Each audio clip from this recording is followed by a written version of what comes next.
pessoa vai chegando.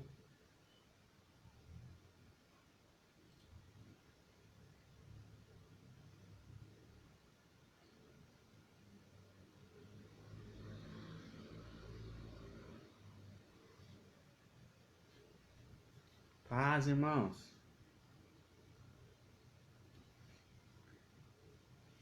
Paz, Beth. Paz, Dodô. Raquel.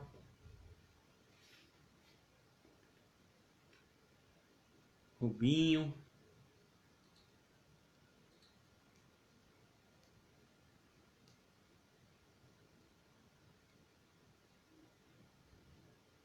Tudo na paz com vocês? Descansaram bastante hoje?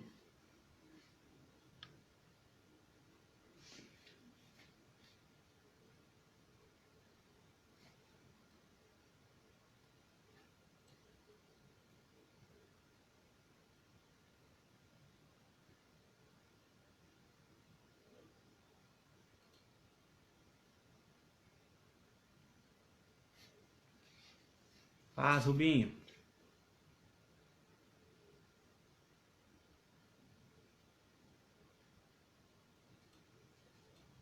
Paz, Vitória. Paz, irmão Roberto.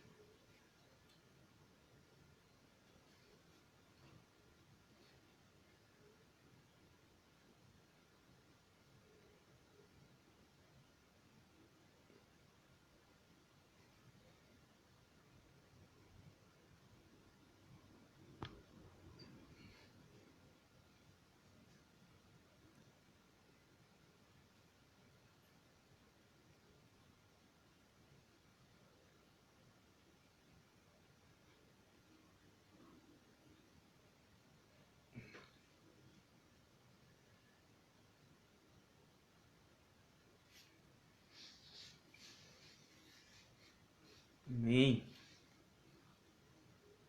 Irmãos, boa noite a vocês. Em paz do Senhor a todos. Espero que vocês estejam bem. Por mais que, a nossa vida está fora do comum, fora do normal, mas eu espero que vocês possam, estar desfrutando a paz. Jesus disse, olha, eu vos dou, eu vos deixo a minha paz. Eu não vos dou, não dou a vocês a minha paz, como o mundo a dá. E ele então nos deu e nos deixou a paz dele. Então, eu espero que cada um de vocês possa estar desfrutando a paz de Jesus. Por isso que a gente fala um ao outro, olha, a paz do Senhor. E Jesus deixou a paz, dele para os filhos dele, para os cristãos, para aqueles a qual nele habita. Então, nós falamos de irmão para irmão, ou falamos daquele que está em Cristo para aquele que está em Cristo, Nós damos a paz. Eu creio que não tem como alguém que não está em Cristo dar a paz de Cristo. A paz de Cristo só pode dar quem nele habita. Então, eu espero que vocês, estejam desfrutando da paz do Senhor Jesus. Hoje tem bastante coisa para a gente percorrer. Não vamos ler todos os textos bíblicos, senão nós vamos, fazer uma live muito longa. Mas eu gostaria, de deixar para vocês, cada texto, na verdade, cada tópico. E hoje nós vamos tentar mais ou menos focar no horário da vida de Jesus na sexta-feira. Então, como sexta-feira aconteceu muita coisa, então nós não vamos focar em algo que aconteceu, mas vamos focar na onde estava Jesus em cada horário da sexta-feira, tá? Então, uma coisa que primeiro nós precisamos, diferenciar é que Jesus, estava em Jerusalém. E Jerusalém é a capital da religião judaica, é onde ele seria sacrificado como cordeiro pascal, na sexta-feira. E Jerusalém, ela estava situada no sul da Palestina, estava situada no sul da terra de Jerusalém. E Jesus focou o ministério dele, viveu, Nazaré e Cafarnaum, no norte da Palestina, lá na região da Galileia. Então nós temos, judeus no norte e judeus no sul. E uma coisa que é interessante, é importante a gente lembrar, é que os judeus do norte, da região da Palestina, eles contavam os dias diferentemente dos judeus do sul, né? E então o judeu do norte contava de uma forma e o judeu do sul contava de outra forma. Então Jesus, vindo, né, do norte, né, ele contava os dias, né, quando do nascer do sol, né, ao nascer do sol do outro dia. Então aí contava 24 horas. E os outros judeus contavam do pôr do sol até o pôr do sol. Então, na verdade, né, Jesus contava do pôr do sol com seus discípulos do norte, né, na região da Galileia. Eles contavam do pôr do sol de um dia até o pôr do sol do outro dia. Enquanto que os fariseus, né, e os judeus da região sul contavam do nascer do sol até o nascer do sol do outro dia. Por que é importante? Porque nesse, né, hoje a gente vai ver na sexta-feira que os horários não batem se a gente não entender que cada um deles contava uma hora diferente um dos outros, né? Lembrem comigo, né, se vocês quiserem, né, pôr nos comentários aí, João capítulo 18, o Evangelho de João capítulo 18, só para esclarecer esse detalhe do horário, né, dos judeus.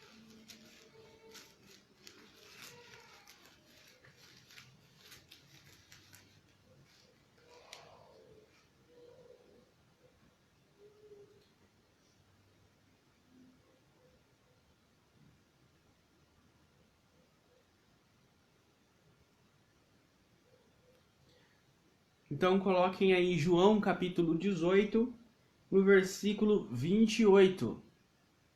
Diz assim: Em seguida, os judeus levaram Jesus da casa de Caifás para o pretório. Já estava amanhecendo e, para evitar contaminação cerimonial, os judeus não entraram no pretório, pois queriam participar da Páscoa. Então Jesus estava no pretório, preso, e fala que já estava amanhecendo, né, na sexta-feira, mas os judeus, querendo evitar a contaminação, eles não entraram no pretório porque eles queriam participar da Páscoa. Mas lembrem, né, que Jesus, lá no capítulo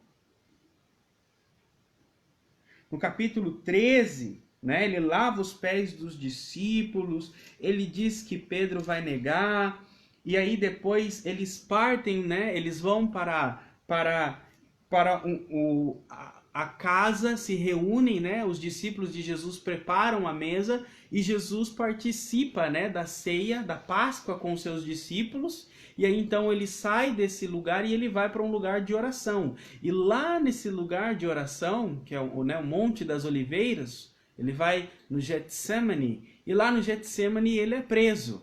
Então notem que Jesus já havia participado da Páscoa com os discípulos, ele vai para o Getsemane, ele ora e ele é preso, ele é levado para ser interrogado pelo Sinédrio, e aí amanhece o dia, e aí João nos diz que os judeus não queriam se contaminar porque eles queriam participar da Páscoa. Então, os judeus do sul ainda não tinham participado da Páscoa, enquanto Jesus já tinha participado da Páscoa.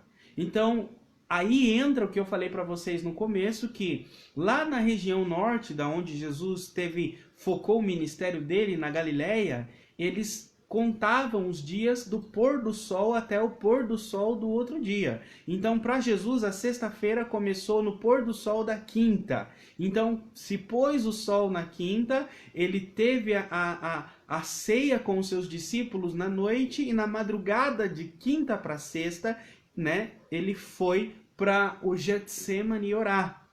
E aí lá não tinha amanhecido ainda, né? Na verdade aqui ele diz que já estava amanhecendo, ou seja, a sexta-feira já estava começando para os fariseus, né, pro Sinédrio, para Anás, para Caifás. A sexta-feira já estava iniciando, então eles não queriam se contaminar para participar da Páscoa, porque eles contavam então do nascer do sol. Então o sol estava nascendo, então a sexta-feira estava nascendo para eles. E aí eles iam participar da Páscoa naquele dia. Então isso é importante a gente lembrar. Então, contando nos horários, né, para Jesus, a sexta-feira começou no pôr do sol da quinta-feira. Para os fariseus e mestres da lei, a sexta-feira começou no nascer do sol da sexta-feira. Então, Jesus começou, né, o ministério dele, o último dia dele, o dia da paixão, no pôr do sol da quinta. Então, o que ele fez no pôr do sol da quinta? O Dodô falou hoje, vou dar uma introdução aqui, para a gente continuar na sexta. Então, Jesus estava, né, no andar superior, né, que é um espaço amplo de uma casa, onde ele participou da ceia com os discípulos na noite de quinta-feira, e fala que eles cantam um hino, e eles deixam essa sala superior e vão para um local orar, né, o Monte das Oliveiras. E lá no Monte das Oliveiras é conhecido, né, o texto de todos, que Jesus ora, e enquanto ele ora, ele soa gotas de sangue. Ele tem uma experiência ali, onde ele, né, ele soa sangue, e esse lugar é conhecido como o lugar da prensa, porque Getsemane, né, ele vem do original, que é um lugar da prensa, era um lugar usado para prensar, né, a azeitona, para tirar dela o seu líquido, tirar dela o óleo. O Monte, né, das Oliveiras, né, era uma plantação de azeitonas. O Monte das Oliveiras, onde Jesus orava, não era um lugar, vamos dizer assim, abandonado, ou não era como o monte que a maioria de nós evangélicos vamos orar, onde nós vamos para o meio do mato, num local e oramos. O Monte das Oliveiras que Jesus orava era uma propriedade particular, onde alguém tinha uma plantação de olivas, né, de azeitonas, e Jesus tinha permissão do proprietário para adentrar neste local e orar com os seus discípulos. Então, o Monte das Oliveiras, ele era o quintal de alguém, era a terra de alguém. E Jesus está no Monte das Oliveiras, e essa pessoa, ele tinha, né, no Monte das Oliveiras, uma ferramenta que ela era usada, uma pedra de moer, né, no Getsemane, e essa pedra moía. Eles colocavam as azeitonas nessa pedra, e a azeitona pura, né, o óleo extrato, o óleo virgem da azeitona, o virgem mesmo, ele é o óleo que ele sai da azeitona com o peso da própria azeitona. Então, eles colocam muitas azeitonas, e o peso de uma azeitona na outra, ele já faz espremer o óleo da azeitona. E esse é o óleo considerado extra virgem. E depois vinha uma pedra que passava sobre as azeitonas e exprimiam das azeitonas, então, o óleo. E aí a Bíblia fala que traz a ideia que Jesus está na prensa. E Jesus está sendo prensado, né, ali no Getsemane. E lá, né, no Getsemane, quando eles levam Jesus desse momento de sofrimento, esse momento de prensa, de angústia, Jesus entrega o seu espírito a Deus ali, ele confia em Deus. Ele fala assim: olha, Pai, se possível, me livra desta hora, mas que não seja feita a minha vontade, sim a tua. Então nós fazemos às vezes, né, várias orações, e eu gosto de usar esse texto do Getsemane para nos direcionar a respeito das nossas orações. Por exemplo, existem pessoas, né, como aquele cego que a Bíblia fala, que os discípulos perguntam: Senhor, mas por que ele está cego? É uma condenação por causa do pecado dos pais, por pecado da mãe? Qual é o motivo da cegueira desse homem? Aí Jesus disse que a cegueira dele não era nem pelo pecado, não era pelo pecado de ninguém, mas aquele homem, ele estava cego, né, por conta da glória de Deus. A cegueira daquele homem resultaria na glória de Deus. Logo, né, a Bíblia fala que a cegueira, ou seja, algumas doenças, elas são para a glória de Deus.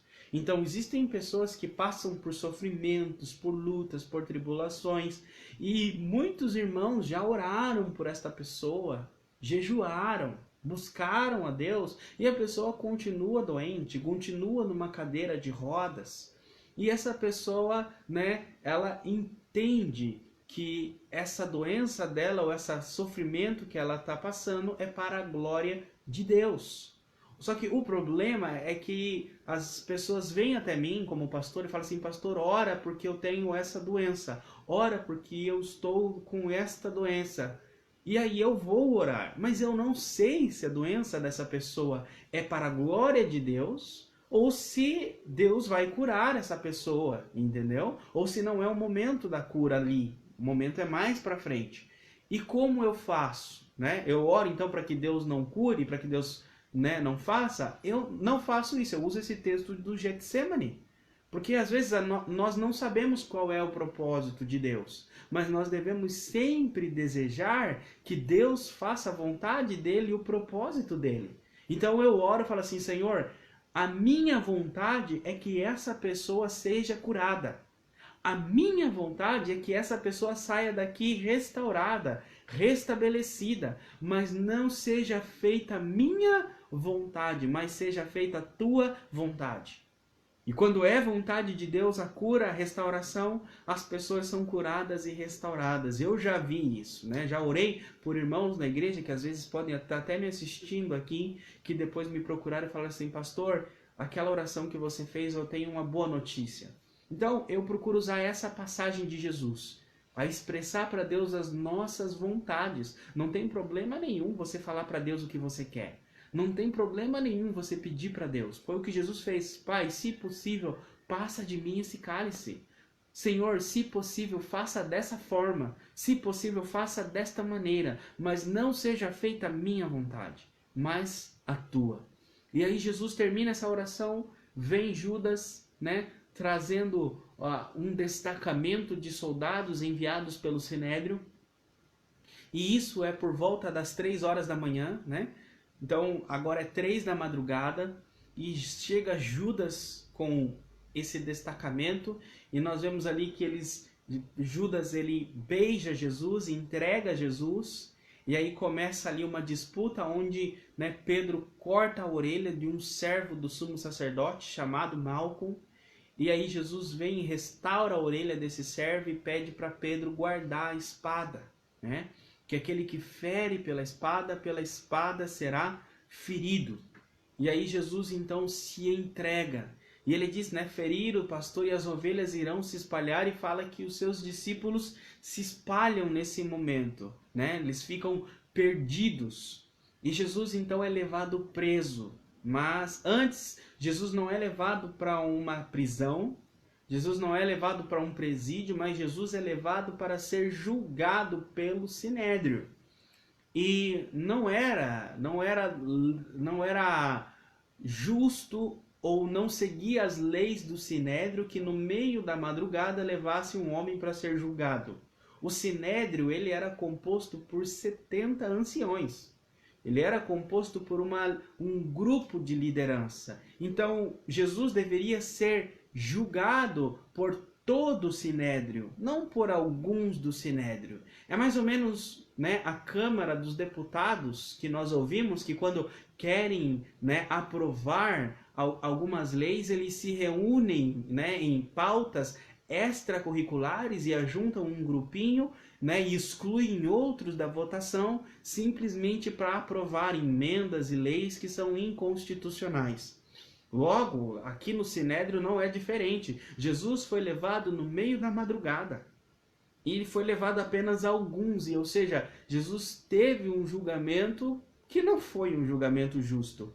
E levaram Jesus para ser, né, para Anás e Caifás. E aqui nós vemos, né, outra experiência ou outra declaração de como o Sinédrio estava corrompido na época de Jesus. Nós sabemos que pelo livro a Torá, os 5 primeiros livros da Bíblia, o Pentateuco, né, de Gênesis, Êxodo, Levítico, Números e Deuteronômio, quando Deus institui o sacerdócio, não tinha dois sumos sacerdotes, tinha apenas um único sumo sacerdote, que era Arão. E após a morte de Arão, aí sim era instituído um novo sumo sacerdote. Mas o que nós vemos na época de Jesus é que Anás e Caifás, eles trocavam o sumo sacerdócio, né? Eles intercalavam o sumo sacerdócio entre eles, né? E Anás e Caifás, eles eram parentes. Se eu não me engano, Anás, ele era sogro de Caifás. Então, nós vemos que está totalmente fora do padrão bíblico o sumo sacerdócio. Julgando fora do horário, né? Julgando de madrugada, escondido, levaram eles para os sumos sacerdotes, Anás e Caifás, e aí então Jesus ele é condenado pelos sumos sacerdotes. E aí então ele é levado para Pilatos de manhãzinha. Pilatos não vê nada de errado, nada de mal em Jesus. Isso é por volta das 6 da manhã. Então 3 horas da manhã Jesus foi preso. Por volta das 6 da manhã ele é levado até Pilatos. E ele é levado a Pilatos, e então Pilatos faz aquela declaração que ele não via nada, né, de culpa em Jesus. E aí então ele entrega Jesus a Herodes. Então Herodes deveria julgar. Aí então leva Jesus da casa do governador de Pilatos até Herodes. Entendam aqui que é uma jogada política. Porque os sumos sacerdotes, os fariseus, os líderes do povo, eles incitaram a multidão, né, contra Jesus, dizendo que Jesus profanava o sábado, que Jesus, né, ele blasfemou. Então eles estavam criando um alvoroço em Jerusalém. E o alvoroço não era bom para o governador, não era bom para Pilatos. E isso ameaçava o quê? A liderança, a capacidade administrativa de Pilatos de manter, né, em ordem a província da Judéia. Então, quando esses sumos sacerdotes e esses líderes levam uma multidão enraivecida, enfurecida, né, ensandecida até a casa do governador e começa a incitar ali os líderes, a multidão contra esse homem Jesus. E aí ele sabia que por outro lado, né, Jesus ele não tinha feito mal algum e que era uma jogada política dos fariseus, e ele não queria deixar que os fariseus e os mestres da lei, os saduceus, eles controlassem a multidão, porque eles sabiam que se, né, o governador Pilatos sabia que se os líderes, os saduceus e os fariseus quisessem jogar a multidão contra Roma, eles também poderiam fazer. E aí então ele acaba ali no momento não julgando, e ele entrega para Herodes, que Herodes lide com essa bomba. Então vou mandar para Herodes e Herodes que resolva. Chegando, né, até Herodes ele desvia também, dizendo, olha, não é da minha província, eu sou responsável pela província da Pérea. Então, esse homem não está sob a minha jurisdição. E devolve ele, então, de novo para o governador Pilatos. Chegando, né, em Pilatos, na parte ainda da manhã, quase perto do meio-dia, então Pilatos, ele vê que não tem como negociar, ele até tenta trocar Jesus por Barrabás, mas vendo que não vai conseguir negociar, isso por volta das 9 da manhã, 10 da manhã, ele entrega Jesus a ser flagelado. Então Jesus condena Jesus à crucificação, e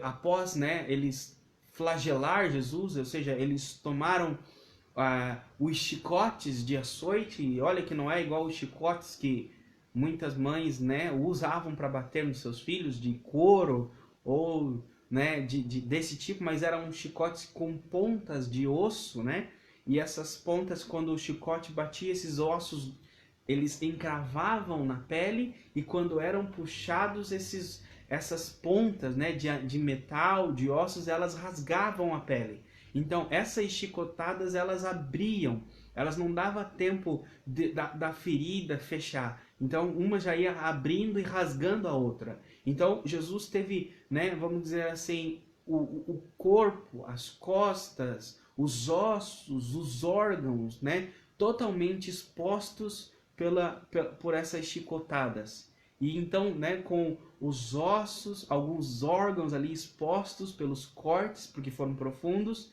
Jesus é colocado então a carregar uma cruz, porque a multidão diz: crucifica o crucifico. Isso é por volta, né, do meio-dia. E aí Jesus toma a cruz e faz a via sacra que nós conhecemos, né? O caminho até o Gólgota, levando essa cruz nas costas. E, irmãos, Jesus era Deus. Deus passando essa humilhação e esse sofrimento. E ele é levado até o lugar, né, o local da crucificação fora de Jerusalém. E a crucificação ele é uma tortura. A cruz ele é um instrumento de tortura. Assim como a cadeira de rodas, né? Desculpa, a cadeira de rodas não, é uma cadeira elétrica, ele é um instrumento de tortura, da mesma forma a cruz era um instrumento de tortura. Jesus levou a cruz e ele foi crucificado, né? Foi pregado naquela cruz e foi levantado na cruz. E a cruz, depois de um tempo onde você está pregado ali na cruz, imagine que o seu pulmão, né, ele está cheio de sangue. E Jesus pregado naquela cruz, o corpo dele, né, pesa, porque ele não aguenta mais o peso do próprio corpo naquela cruz. E cada vez que ele respira, né, para tomar ar, o pulmão cheio de sangue, né, e as costas todas abertas, é como que ela faz um impulso. E esse impulso que faz, ele vai abrindo e vai matando a pessoa. Então, cada esforço, né, de que o crucificado, que Jesus ali fazia para respirar na cruz, né, acelerava a morte dele. Por isso que a cruz ele é um instrumento de tortura. Enquanto você respira para viver, você está morrendo através de cada respiração sua naquela cruz. E ali Jesus, então, ele foi crucificado e ele morreu naquela cruz, né? Por volta das 3 da tarde, depois das 3 da tarde, Jesus morreu. E eles não queriam deixar Jesus até o outro dia, porque o outro dia era o sábado. Então, eles tiraram Jesus da cruz, né? Antes que o sol se fosse por volta das 6 da tarde.